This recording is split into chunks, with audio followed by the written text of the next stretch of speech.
Bonjour, je m'appelle Jake. Mon question, c'est, vous avez grandi dans une Belgique sans limite de vitesse routière. Donc, de ce temps-là, est-ce que vous vous rappelez un rue belge avec une plaisir spécifique? En anglais, what is the good driving road? I think I understood. Oui, alors dans les curiosités, par exemple,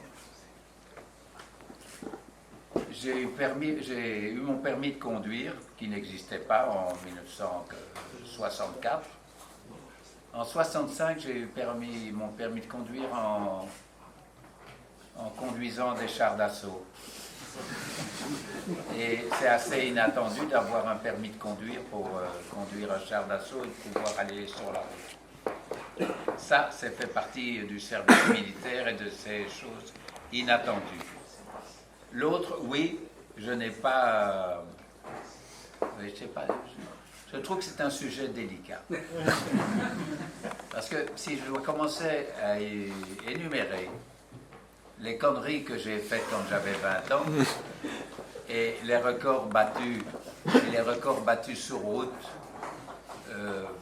en semaine ou le dimanche soir ou en revenant des boîtes de nuit comme le Golden Gate ou le Key Club et autres choses, ou les performances entre la mer et Bruxelles, ou l'autoroute, le boulevard du Souverain et Wavre dans le genre 3 minutes 10 secondes à 280 à l'heure sur l'autoroute, vous allez dire, pauvre type, alors vraiment, c'est dommage d'avoir raconté tout ça aujourd'hui et puis de livrer la réalité. Donc, je trouve ça délicat. Mais c'était la situation de l'époque, on roulait comme on voulait. Mais c'est clair que l'automobile, il n'y avait pas d'automobile à l'époque par rapport à ce que nous vivons aujourd'hui. Mais je pense qu'il n'y a pas d'erreur plus grande que de regretter des époques sur lesquelles on ne reviendra pas en arrière en considérant que quand même tout n'est pas autorisé. Mais c'est vrai que en termes de législation, moi je garde le souvenir quand j'avais une BMW 700 et que à Genneval, on était 7 ou 8 jeunes à préparer nos voitures, à polir les admissions, à faire des pots d'échappement un peu spéciaux, et qu'à 2 heures du matin, on était encore dans la montée de Genneval en partant de la papeterie pour aller là-haut. Jusqu'à 2 heures du matin, on montait, on descendait pour regarder si on avait gagné 100 tours, 50 tours et tout ça. Les gendarmes n'étaient pas là. Il n'y a personne qui téléphonait à l'époque pour dire il y a une bande de crétins qui se défoule depuis 4 heures de l'après-midi à monter, descendre, monter, descendre. On pouvait passer devant le Palais Royal avec une voiture pour d'échappement libre sans qu'il y ait une meute de policiers à l'époque qui vous courait derrière. Mais nous devons vivre ensemble, c'est normal qu'il y ait des règles et c'est normal qu'elles aient changé. Moi, je résiste à la tentation de comparer mon époque avec celle qu'on vit aujourd'hui. Je pense que ceux qui vivent aujourd'hui, la jeunesse qui vit aujourd'hui, vous m'arrêterez, mais ils vivent aussi des choses formidables, certes différentes, mais ne commençons pas à regretter ce qui s'est passé hier. Vivons le moment présent.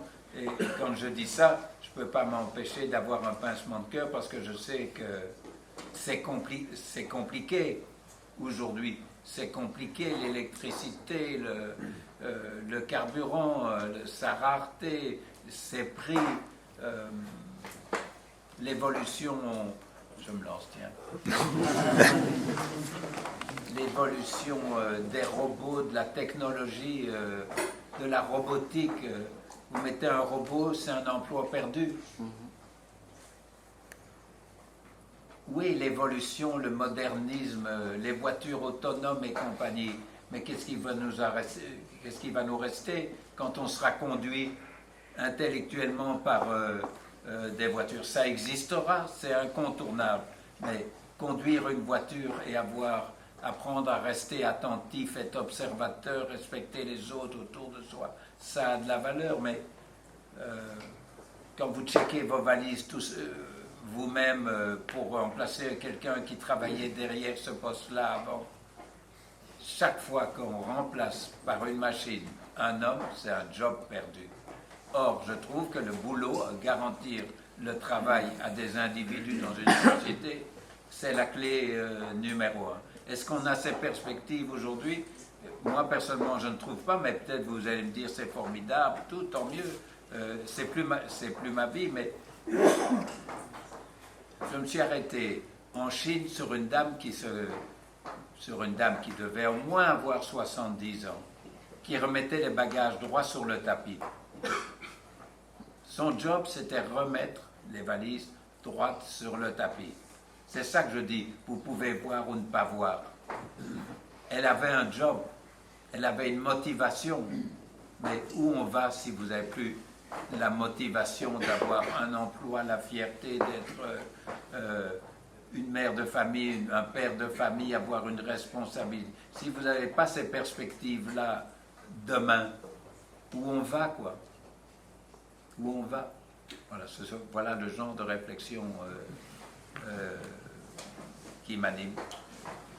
Oui, il faut évoluer, il y a des trucs de pénibilité qu'il faut changer, c'est vrai, mais il y a des tas de choses que l'homme peut encore faire tout seul.